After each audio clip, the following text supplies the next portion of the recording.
Hey everybody, welcome back to Roll with Advantage. Today what we're going to be doing is we're going to be talking about how you can make your boss fights not only more engaging, but how you can make your villains have more impact in the campaign in general. Because the last thing we want is for the players to go through a year and a half of a campaign only to end up being faced with a wet noodle of an antagonist at the very end.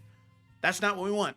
No more wet noodles. We're rock hard villains here. Let's go ahead.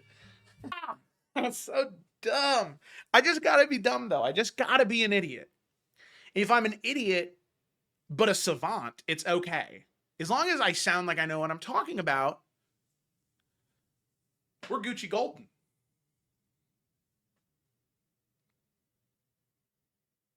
Okay, so diving right in, well, no, not diving right in.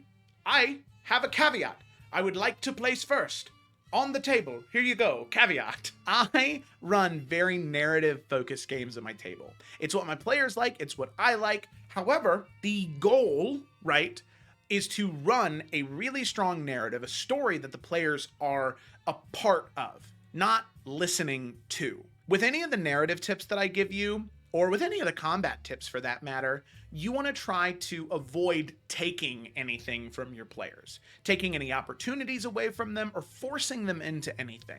These are tools to use to enhance the narrative impact of a villain and their mechanical impact within any given fight or encounter, but it's not to take anything away from the players. I will say time and time again, I love writing stories. But the reason I love writing stories in D&D so much is because how they change when I initially write them and when they go into the hands of the players. That's when they change. In the future, I'd like to make more videos about like devised theater, because devised theater and D&D go hand in hand. It's wonderful. It's beautiful. But that's not what we're here to talk about. Brother, we are here to talk about BBEGs. So let's go ahead and dive in with that very important caveat out of the way. Tip for combat number 1. We want our bosses to be cool, all right? We want them to be impactful mechanically in the fight.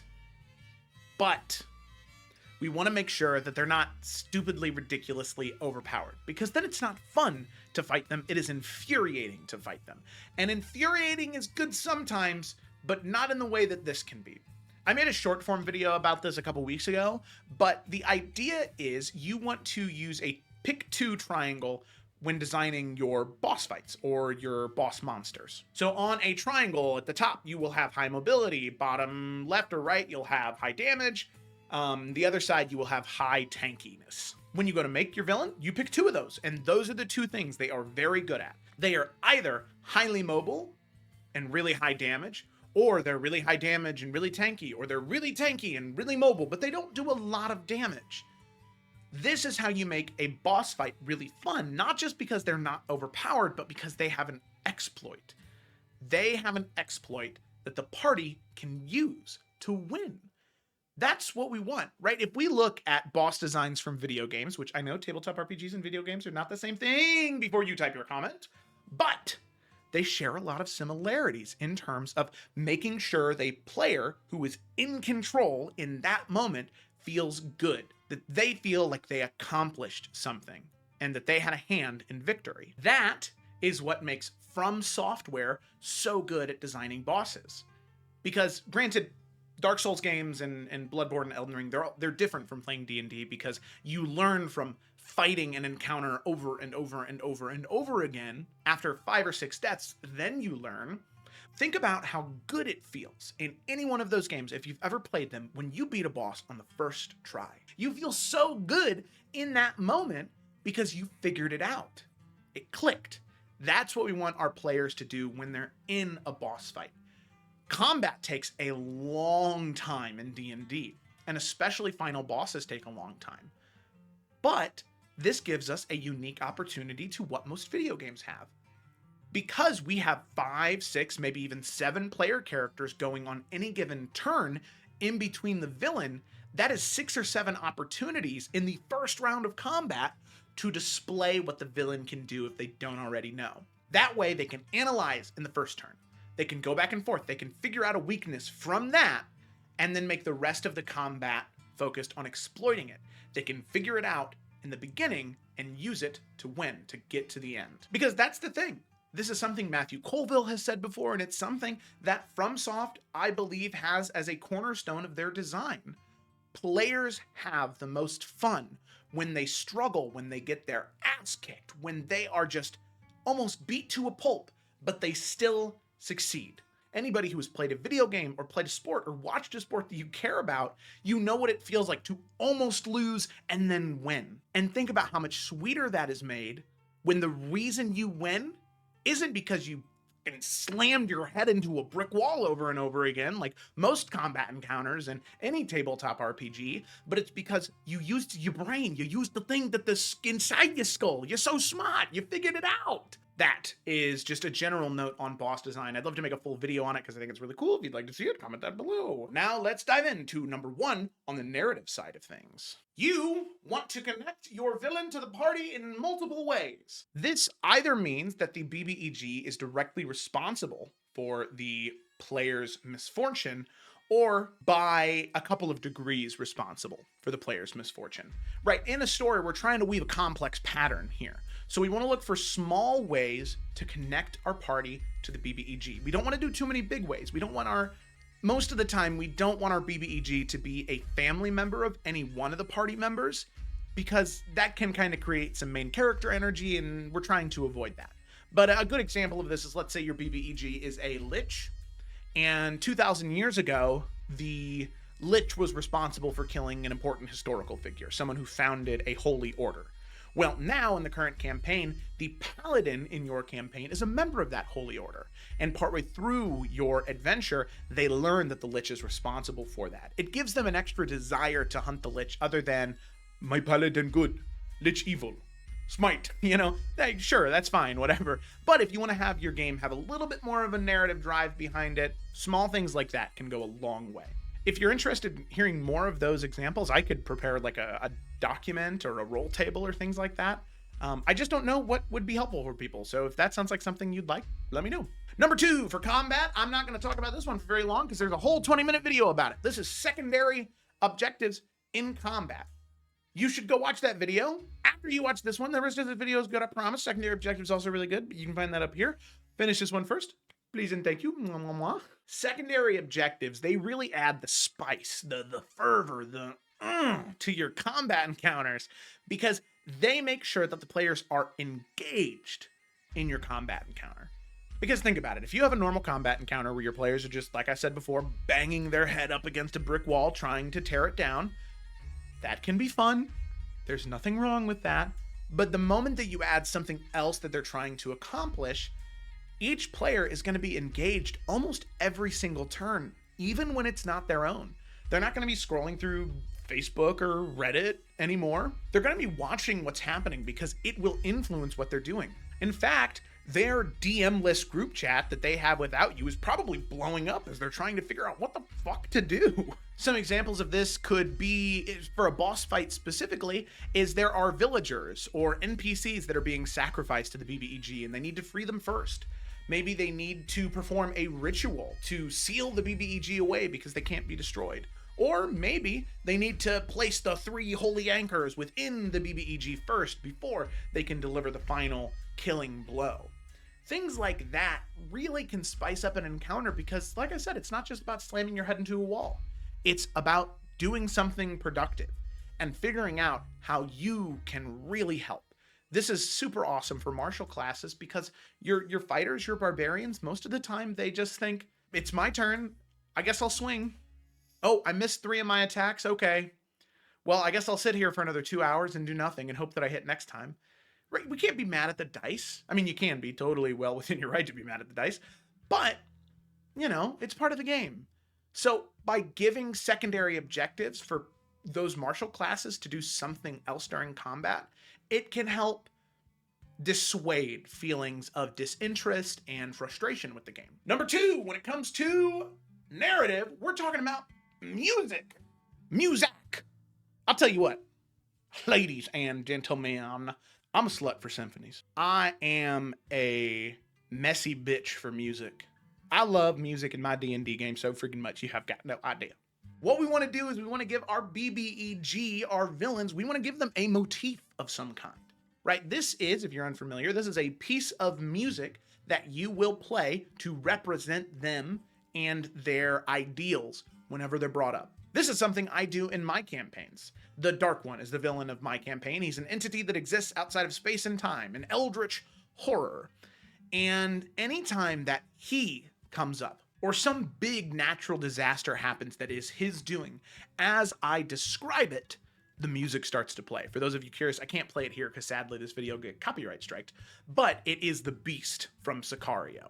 That is a great track to use. You have my permission to steal it. It is really wild. I mean, it's like...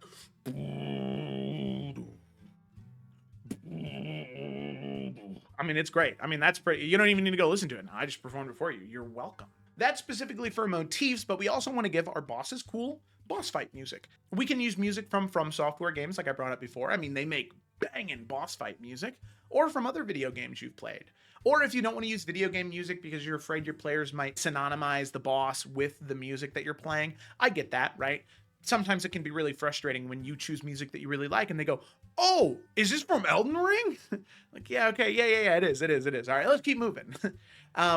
That can be a little frustrating sometimes for some people. So if you'd like, there are a few other resources that I use, specifically Monument Studios, Michael Gelfi Studios, I believe that's how you pronounce his last name, and Ivan Dutch.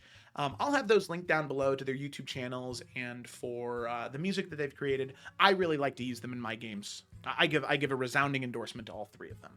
They have great tracks that are perfect if your players might be a little too familiar with certain video game tracks, or you just want to move away from that in general. Really great options there. So use music. Finally, number 3 for combat. The last point for combat. This one is, I want to say probably the most important, but they're all equally important. Well, maybe not equally important. Like this one's like 34% important and the rest are 33% important, which is the setting. Okay. Don't go through everything we just talked about. Don't have all those small connections. Don't have music. Don't have secondary objectives. Don't have the good design. And then just have the fight take place in the woods.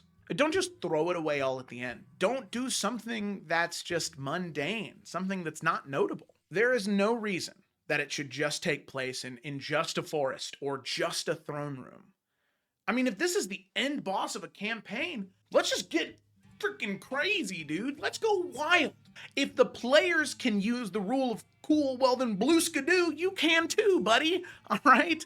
Use it yourself. They go and challenge the Archmage King. And he says, very well. Then you have resigned yourself to your own death.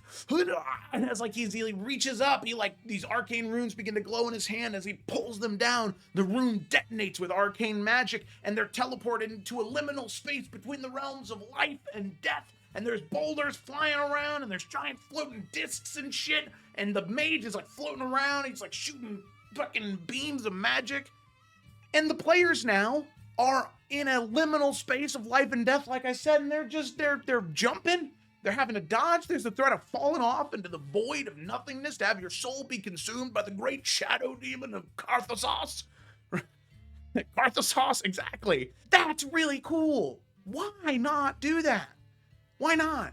And if you don't really have any ideas for that type of stuff, I'm more than willing to help if you're struggling with cool, interesting ideas for a final set piece for your combat encounter. Because I just want your last combat encounter to be memorable and to be fun, okay? That's what I want for you at the end of the day. If you're looking for some examples for actual battle maps like that, Chess and Piku, they have some really fantastic maps on their Patreon. But even if you just look on Incarnate's community-made maps, you can find some really good options there. And you might be able to clone them and edit them to tailor them to what you need. I mean, if you just want to get into map making in general, but you're not artistic, right? You're not very good at drawing. Hey, that's me. I recommend Incarnate. I've used it for many years. I love it. Chess and Piku and Incarnate, I recommend those two resources for you because they really are the best in the business, in my opinion. I've had a lot of luck with them. Finally, number 3, incorporate the BBEG into the story more than what you might think in active and passive ways. That is a long title for this segment, but it's the best It's the best I got. The thing is, we want decisions that the BBEG makes to trickle down and affect the party. And perhaps when the party is even still a lower level, they encounter the BBEG or their generals, maybe in disguise or maybe not in disguise.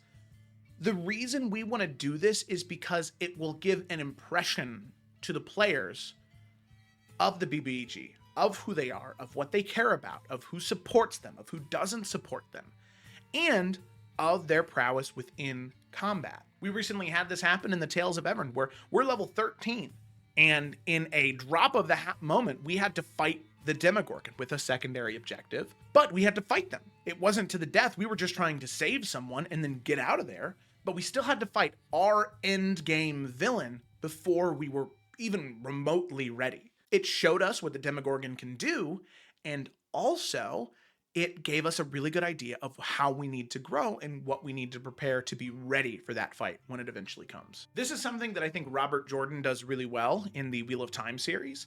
The way the Dark One and the Forsaken influence Rand actively and passively is amazing. And that's a really key point to keep in mind, is that it doesn't need to be current decisions the BBEG has made, or the villain has made, whoever you're needing help designing. It could be things that they did in their past that are now affecting the players. Maybe the BBEG, I keep using a lich just because they are the longest living of them, but before they supported a tyrant. They usurped a king and implemented a tyrant some 100 years ago, and it has had a huge impact on one of the players' home. When they learn about that, well, that is a really big deal to them. And maybe this gives you a really cool moment for a crossroads. Because you have two choices here. Either A, the BBEG doesn't regret what they did. They're a monster. They don't care. They were just trying to get what they want. Or maybe B, the BBEG does regret what they did. They regret it and they wish they hadn't because of XYZ. Because this shows that the party might be able to redeem the villain. And I'm not saying that every villain needs to be redeemable and not every villain needs to be totally evil. We want to add a mix of things. So if your past few villains have been totally evil with nothing redeemable about them, try to create a villain this time around that has something that is good in them, that can be embraced and can be used to help bring them back to the light or to the good or whatever. But if your past few villains have been redeemable and actually good people just in really bad circumstances, well, it might be time to throw in an absolute despicable, murder hobo villain at the party to spice things up a bit. All right, so there you have it. Those are the 6 tips, 3 for narrative, 3 for combat, that I think will really help you create way more interesting bosses. Not just that are tough mechanically, but are relatable and fun to listen to and see their actions unfold within the story itself. As a quick heads up, just as we get to the end here, this is going to be the last video within this setup. My wife and I are moving, so the channel might be a little quiet for a couple weeks to a month, but then afterwards I'll have a new setup, we'll be in a new home, it'll be great. So please make sure you subscribe for that. I promise there are lots of good videos coming out in the future. We're going to be making some changes to the campaigns in the future as well, so keep an eye out for that. You'll see that probably sometime in June or July. And with that, that's the end of the video. So hopefully these tips will help you make more impactful villains in a narrative, but also more mechanically interesting villains in your combat encounters. Thank you so much, and we will see you next time.